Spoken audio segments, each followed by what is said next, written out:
di mata Tuhan, di mata Tuhan semua sama, tiada bedanya.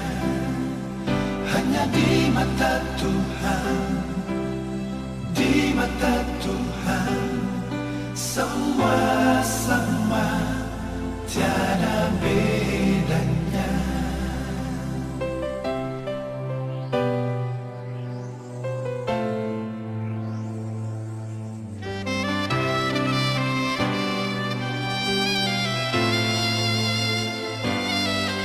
Nama baik lebihlah berharga daripada harta kekayaan.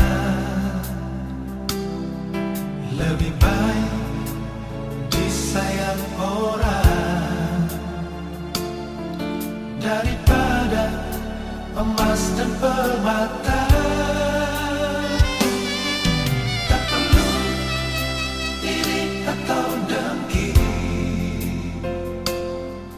pada siapa yang sombong dan kaya. Janganlah dengan kekayaan